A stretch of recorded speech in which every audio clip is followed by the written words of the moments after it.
नमस्कार, स्वागत है आपका हमर छत्तीसगढ़ में और मैं हूं आपके साथ दुर्गेश पांडे। रायपुर में 19 दिसंबर को कलिंगा विश्वविद्यालय में दो गुटों में हॉस्टल और डे स्कॉलर के बीच भारी विवाद हुआ, जिसमें 15 छात्रों को गंभीर चोट आई, जहां पर छात्र रामकृष्ण हॉस्पिटल में गंभीर अवस्था में भर्ती कराया गया है। एनएसयूआई के रायपुर ग्रामीण जिलाध्यक्ष प्रशांत गोस्वामी ने बताया कि विवाद इतना बढ़ गया कि सैकड़ों छात्र आपस में लड़ने लगे। लड़ाई के बाद दोनों गुटों में मंदिर हसौद थाने में शिकायत की।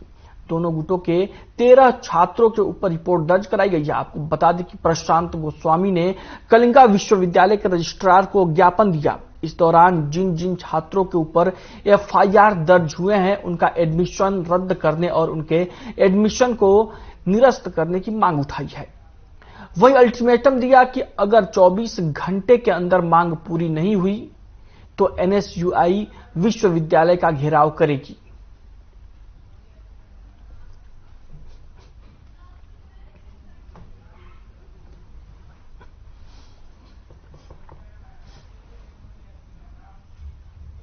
वहीं डिंडोरी जिले के शहपुरा थाना अमहाई देवरी गांव के पास घाट पर अचानक ट्रक का स्टीयरिंग फेल हो गया, जिसके चलते ट्रक अनियंत्रित होकर पलट गया। हादसे में चालक गोरेलाल मरावी गंभीर रूप से घायल हो गया। वहीं इस हादसे की सूचना पुलिस को दी गई।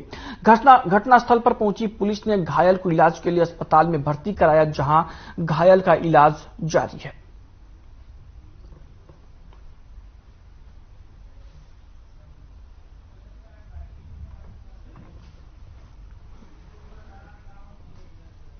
खेड़ के बड़े गांव चास में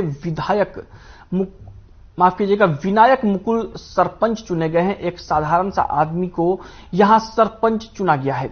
उनकी टायर पंचर की दुकान है। मुकुल बहुत सरल स्वभाव के हैं। बाकी जगह पैसा जीत रहा था, लेकिन वे पैदल प्रचार कर रहे थे। खास बात यह है कि विनायक के पास अपने परिवार से कोई राजनीतिक विरासत नहीं है, लेकिन फिर भी वो जीतने में कामयाब रहे। इस बारे में हमारे ब्यूरो चीफ सिद्धेश कर्णावत ने सरपंच विनायक से खास बातचीत की। क्या कुछ कहा उन्होंने, आपको भी सुनवाते हैं। आपल्यासोबत आता तासगावचे विनायक मुळूक आहेत, जे कालच नवीन सरपंच झालेले आहेत। आपण त्यांच्याशी बोलणार आहोत। मुळूक साहेब, आपण कालच सरपंच झालेले आहात तास सारख्या मोठ्या गावचे, त्याबद्दल काय म्हणाल? खरं तर तासगाव म्हणजे व्यापारी आणि संकुल असलेलं एक मोठं गाव आहे आणि ह्या गावचं एक 5 वर्षीय सदस्य उपसरपंच म्हणूनही मी त्या गावामध्ये काम केलं आणि गोरगरीब सामान्य जनतेने जी कामं केली त्यांनी आमच्यावर जो विश्वास ठेवला, खऱ्या अर्थाने हे सरपंच पद काम नव्याने मी सांभाळत असताना एक आनंद त्या ठिकाणी होता। आपल्यासोबत बरेचसे काही अशा घटना घडल्या असतील, जे काही चांगली लोकही भेटली असतील या प्रचारात किंवा वाईटही भेटली असतील, त्याबद्दल काय म्हणाल? पैसा विरुद्ध साधा माणूस, तुम्ही साधे आहात म्हणून विचारलं। खरं तर एक सर्वसामान्य लोकांनी एक कामाची पावती खऱ्या अर्थानं दिली ग्राह्यतेमध्ये आहे आणि विरोध हा असतोच। प्रत्येक विरोधात उमेदवार असतात, त्यांचे समर्थक असतात, ते विरोधात काम करतच असतात। त्यामुळे कालच्या निकालानंतर हा विरोध त्या ठिकाणी मावळला। यापुढील काही आपण गावात काय काय सुधारणा करणार? खरं तर गेले 5 वर्ष आमचे मार्गदर्शक आणि आमच्या भागाचे विकासाचे शिल्पकार म्हणून ओळखले जाणारे खेड तालुक्याचे नेते आदरणीय संजीवभाऊ घोरपडे यांच्या मार्गदर्शनाखाली आम्ही काम केलेलं आहे आणि पुढील काळातही भाऊंच्या मार्गदर्शनाखाली आम्ही गावचा विकास त्या ठिकाणी सातत्य राखू। हे होते चासगावचे नवनिर्वाचित सरपंच विनायक मुळूक। कॅमेरामॅन संतोष देवकर सह सिद्धेश कर्णावत, पुणे।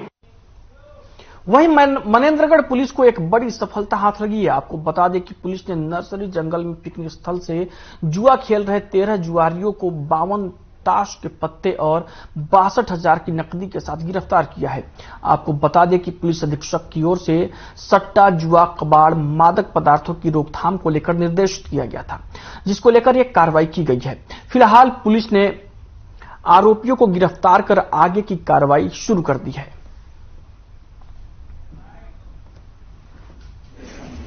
मुखबिर द्वारा सूचना मिला है कि हंसदो जंगल जहां पिकनिक स्पॉट है वहां कुछ व्यक्ति जुआ खेल। मुखबिर सूचना पर टीम बनाकर मौके में जाकर 13 व्यक्तियों के बीच 13 जुआ की कार्रवाई की गई है, जिसमें 62,000 नकदी, 12 मोबाइल और 6 गाड़ी जब्त की। वहीं रायपुर में आंगनवाड़ियों में पेयजल व्यवस्था को लेकर इंस्टॉलेशन यूनिट रवाना हुई। मंत्री अनिला भेड़िया ने हरी झंडी दिखाकर इंस्टॉलेशन यूनिट की गाड़ी को रवाना किया। इस दौरान मंत्री ने कहा कि पूरे छत्तीसगढ़ में वाटर फिल्टर टैंक लगाया जा रहा है ताकि छोटे बच्चों को शुद्ध पेयजल की व्यवस्था मिल सके। पानी की वजह से कई बीमारियां बढ़ रही हैं, इससे निराकरण के लिए यह पहल की गई है। वहीं एक बार फिर से बढ़ रहे कोरोना पर मंत्री अनिला भेड़िया ने कहा कि सरकार ने पहले से ही अलर्ट किया हुआ है, ऐसी परिस्थिति में हमें सावधानी बरतनी है। सरकार निरंतर दवाइयों और सुविधाओं की व्यवस्था करती है। वहीं मंत्री अनिला भेड़िया ने जनता से अपील की और पूरी सावधानी बरते और खुद को सुरक्षित रखे। आरक्षण के मामले को लेकर उन्होंने राज्यपाल के बयान पर मंत्री अनिला भेड़िया ने पलटवार किया है। उन्होंने कहा कि राज्यपाल कई बार कई बातें अलग अलग बोल रही हैं। दिल्ली गई कि प्रधानमंत्री और राष्ट्रपति से सुझाव लेंगी। जहां तक 10 प्रश्नों का सवाल है, हमारी सरकार हर जवाब देने के लिए तैयार है। मुख्यमंत्री ने पहले ही कहा है कि जो भी सवाल होंगे मैं सबके जवाब दूंगा। अनिला भेड़िया ने कहा कि आरक्षण तो जनता का मामला है, इसलिए इसमें राज्यपाल को आसानी से स्वीकृति दे देनी चाहिए।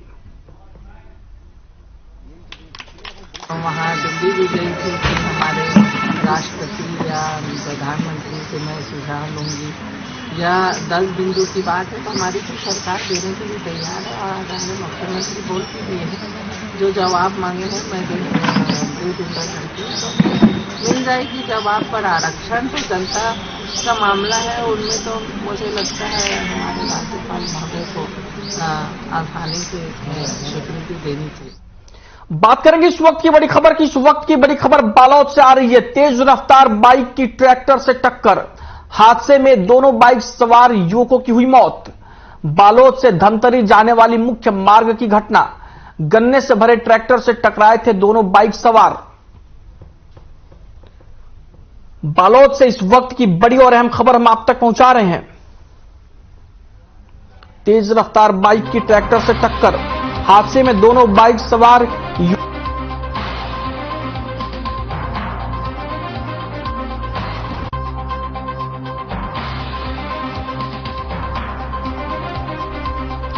तेज रफ्तार बाइक की ट्रैक्टर से टक्कर। बालोद से इस वक्त की बड़ी और अहम खबर हम आप तक पहुंचा रहे हैं। बालोद से धमतरी जाने वाली मुख्य मार्ग की घटना, गन्ने से भरे ट्रैक्टर से टकराए थे दोनों बाइक सवार युवक। हादसे में दोनों बाइक सवार युवकों की हुई मौत। तेज रफ्तार बाइक की ट्रैक्टर से टक्कर। बालोद से इस वक्त की बड़ी और अहम खबर हम आप तक पहुंचा रहे हैं। तस्वीरें आप अपनी टीवी स्क्रीन पर देख सकते हैं। ये तस्वीरें बालोद की है जहां पर तेज रफ्तार बाइक की ट्रैक्टर से टक्कर हो गई, दोनों बाइक सवार युवकों की मौत हो गई। वहीं आलंदी के राइजिंग स्टार स्कूल की ओर से स्वास्थ्य के प्रति जागरूकता पैदा करने के लिए ग्रैंड मैराथन आयोजित की गई। यह मैराथन राइजिंग स्कूल से आलंदी बस स्टेशन होती हुई वापस राइजिंग स्टार स्कूल तक संपन्न हुई। इसमें स्कूली बच्चों, महिलाओं और क्षेत्र के नागरिकों ने विशेष रूप से भाग लिया। इस दौरान राइजिंग स्टार स्कूल की ओर से क्षेत्र के स्कूलों में विभिन्न प्रतियोगिताओं का आयोजन किया गया। इस प्रतियोगिता में महिलाओं ने भी बढ़ चढ़कर हिस्सा लिया और प्रतियोगिता को सफल बनाया। राइजिंग स्टार स्कूल के ट्रस्टी ऋषिकेश थोरावे, अपर्णा थोरवे, स्कूल की प्रिंसिपल श्वेता झा ने प्रतियोगिता को सफल बनाने के लिए जी तोड़ मेहनत की। इस अवसर पर आलंदी पुलिस उप निरीक्षक बापू साहेब जोंढाले, पुलिस नायक मच्छिंद्र शेंडे और अन्य गणमान्य व्यक्ति उपस्थित थे।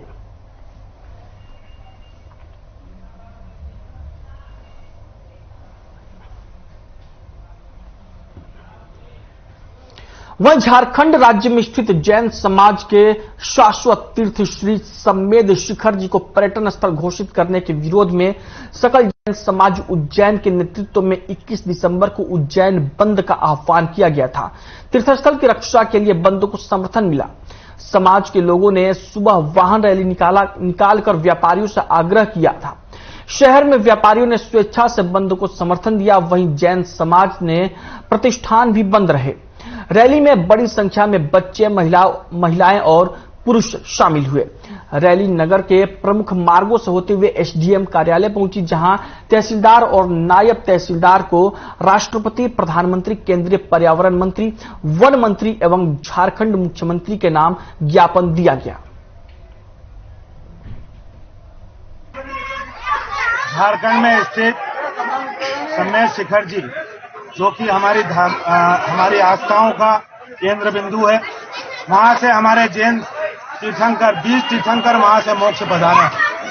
उस क्षेत्र को झारखंड सरकार एवं केंद्र सरकार के द्वारा पर्यटन स्थल घोषित किया जा रहा है, क्योंकि सम्मेद शिखर जी का कण कण हमारे लिए पूजनीय है।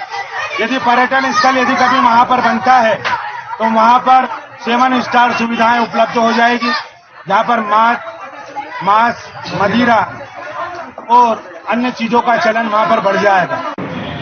जैन समाज के द्वारा ज्ञापन दिया गया है सम्मेद शिखर जी जो उनका तीर्थ स्थान माना जाता है, पवित्र तीर्थ स्थान, उसे पर्यटन स्थल घोषित करने के विरोध में उनके द्वारा ज्ञापन सौंपा गया है और उनके द्वारा रैली निकालकर यहाँ कार्यालय तक पहुंचकर आज ज्ञापन दिया गया है, जो वरिष्ठ कार्यालय को अवगत कराया। वहीं आरटीआई एक्टिविस्ट रामाशंकर गुप्ता ने एमसीबी जिले के राष्ट्रीय राजमार्ग मनेन्द्रगढ़ के चैनपुर में संचालित क्लब बार की शिकायत जनदर्शन में की, जिसको लेकर कलेक्टर ने जांच के बाद कार्रवाई करने की बात कही है। आपको बता दें कि मामले को लेकर प्रभारी कलेक्टर की ओर से कोई सार्थक जवाब नहीं मिलने पर RTI activist Ramashankar Gupta collectorate gate पर बैठ गए थे, जिसकी सूचना मिलते ही अपर कलेक्टर उन्हें समझाकर कलेक्टर के पास ले गए और कलेक्टर की समझाइश के बाद रमाशंकर ने बाहर आकर बताया कि कार्रवाई को लेकर आश्वासन दिया गया है। आरटीआई एक्टिविस्ट रमाशंकर ने बताया कि जो क्लब बार का संचालन हो रहा है वो ग्राम पंचायत की भूमि में है, जिसे मैंने उठाया है और किसी भी कार्रवाई में समय लगता है, जिसको लेकर मैं संतुष्ट हूं। देखिए, अभी आवेदन पत्र आए हैं और उनके अभ्यावेदन देने के पहले एक सप्ताह पूर्व समाचार पत्रों, इलेक्ट्रॉनिक प्रिंट मीडिया के माध्यम से एनएच से लगा हुआ बार संचालित है, उस संबंध में जानकारी संज्ञात होने पर हमने संबंधित जिला आबकारी अधिकारी को इस संबंध में पूरे डिटेल जानकारी प्रतिवेदन देने निर्देशित किया है। और आज भी जो आवेदन पत्र आरटीआई एक्टिविस्ट के द्वारा जो दिया गया है उस संबंध पर भी देखिए, मेरी आज जो सबसे बड़ी समस्या ये थी कि नयनतारा मैडम जवाब नहीं दे रही थी, कोई क्या कार्रवाई करेंगे कुछ नहीं बता रही थी और उठ के चली गई थी। तो मेरी बात कलेक्टर साहब तक पहुंची, कलेक्टर साहब ने मुझको बुलवाया, मैं उनके पास गया, उन्होंने बताया कि प्रक्रिया में समय तो लगता है और यह बात सही है, नया जिला है, कागज में कोई काम होगा, मौखिक आदेश तो कोई नहीं हो सकता। बुलेटिन में फिलहाल वक्त एक ब्रेक का है, रुकते हैं कुछ पलों के लिए।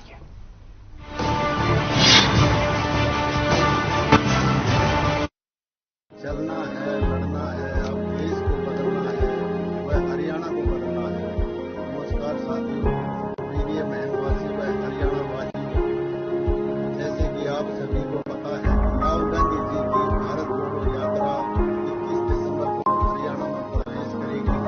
आप सभी साथियों से विनती है कि ज्यादा से ज्यादा संख्या में बढ़ चढ़कर यात्रा में हिस्सा लेकर आदरणीय चौधरी भूपेंद्र हुड्डा व हमारे लोकप्रिय सांसद भाई देवेंद्र जी हुड्डा के हाथ मजबूत करें व ताकत दें। धन्यवाद। जय महन, जय हरियाणा। हरे रंगों का उमंगों का जज्बा का रुकता है, मन साफ है तेरा अंदर तो बाहर दिखता है।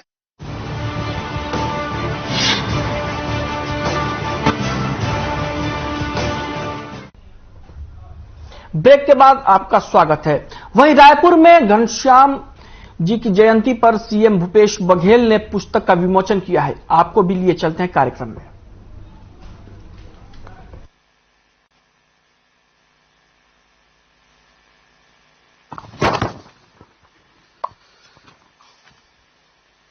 महान स्वतंत्रता संग्राम सेनानी दाऊ घनश्याम सिंह गुप्त के जयंती के पावन अवसर और ओकर पुस्तक के विमोचन के शुभ अवसर में उपस्थित आदरणीय प्रदीप चौबे जी, आदरणीय शंकर लाल ताम्रकर जी, भाई गया सिंह जी, डॉक्टर गुप्त जी, भाई अशोक भैया, दीदी प्रतिमा भाभी, वर्मा जी, साहू जी और सब गुप्ता परिवार के सब सदस्य मन, बहुत जन साथी हमारे दुर्ग के सभा है, सबो जन के सादर अभिवादन। दाऊ घनश्याम सिंह गुप्त के बारे में आप सब जाना था, बहुत जनन वही मोहल्ला खरे। तो अभी दो पीड़ित यहाँ बैठे हैं, धर्मपाल जी गुप्त जी से भी हम छोटे रहे तो घर आना जाना रहा है, चाहे बनिया पारा जाए हो तब, चाहे वो कुरुड्डी आवत तब, तो से भी लगातार भेंट मुलाकात होत रही से। गुप्त परिवार बहुत प्रतिष्ठित परिवार और दाऊ घनश्याम सिंह गुप्त के जिन योगदान है आजादी की लड़ाई में और साथ साथ जिन संविधान सभा के हिंदी कमेटी रही से तेकर वो अध्यक्ष रही से और बाबा साहब अम्बेडकर जब ये प्रस्तुत करी संविधान ला ओकर बाद प्रस्तुत करे बाद जिन आखिरी वाक्य है जो प्रदीप चौबे जी मूल बताते कि अब ये कमेटी इस संविधान को अब हिंदी कमेटी के अध्यक्ष घनश्याम सिंह गुप्त को सौंपा जाता है और ओकर बाद फिर हिंदी में ड्राफ्टिंग वगैरह काम फिर गुप्त जी करे। सीपी बरार के वो अध्यक्ष भी रहे विधानसभा के। तो देश के आजादी में, देश के नवनिर्माण में बड़ा योगदान, संविधान निर्माण में भी योगदान। तो ऐसे मूर्धन्य व्यक्ति जेकर आज हम सब मिल के जयंती मनाथन, ओकर बर हम बार बार नमन भी करथन। साथ ही कुछ प्रस्ताव शंकर भैया रखे विधानसभा में, ओकर तय चित्र लगना चाहिए। ये जन प्रस्ताव है निश्चित रूप से, चूंकि अब विधानसभा में विधानसभा परिसर अध्यक्ष के अधिकार क्षेत्र में होते, तो निश्चित रूप से ये बात के अवगत भी करा हूं और आग्रह भी करूं कि वहां जैसे सब जन के वहां तय चित्र लगे हैं सभागार भवन में, वही प्रकार से घनश्याम सिंह जी भी वहां एक तस्वीर लगे, तय चित्र लगा। तो ये अनुरोध निश्चित रूप से डॉक्टर चरणदास महंत जी जिन विधानसभा का अध्यक्ष है वो कर पास रखूं और नया राजधानी में तो हम उनकर मूर्ति के बात कहे छन और जन प्रस्ताव है तेकर बारे में भी विचार करबो।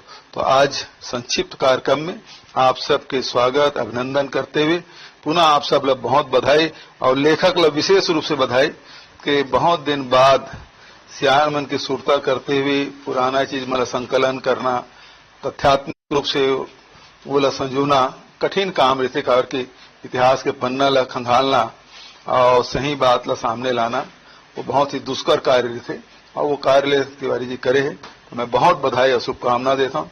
नौजवान साथी है उगर उज्जवल भविष्य की कामना कराता हूँ। बहुत बहुत बधाई, धन्यवाद। आभार प्रदर्शन श्री संजय तिवारी की।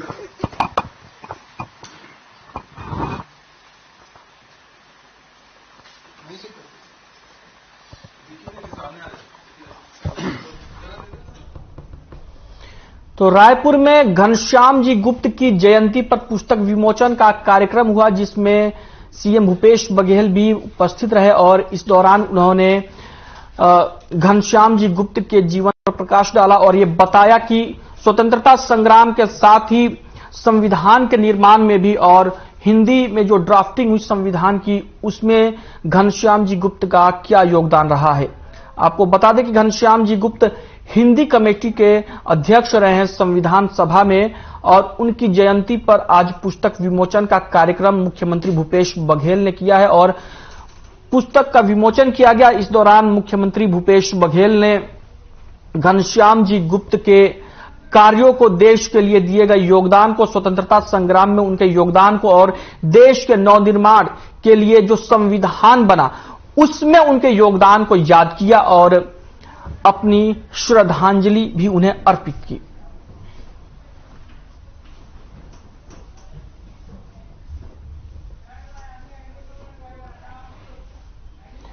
तो आप रायपुर से यह कार्यक्रम देख रहे थे जहां श्री घनश्याम जी गुप्त की जयंती पर कार्यक्रम का आयोजन हुआ जिसमें पुस्तक का विमोचन किया मुख्यमंत्री भूपेश बघेल ने। इस दौरान उन्होंने घनश्याम जी गुप्त के जीवन पर प्रकाश भी डाला और ये बताया कि घनश्याम जी गुप्त का क्या योगदान रहा है आजादी की लड़ाई में और उसके बाद जब हमारे संविधान का निर्माण हुआ उसमें वो हिंदी कमेटी के अध्यक्ष थे और संविधान का हिंदी में जो अनुवाद हुआ उसके की जिम्मेदारी उनको दी गई थी। तो इन तमाम चीजों को बताते हुए मुख्यमंत्री भूपेश बघेल ने घनश्याम जी गुप्त को याद किया।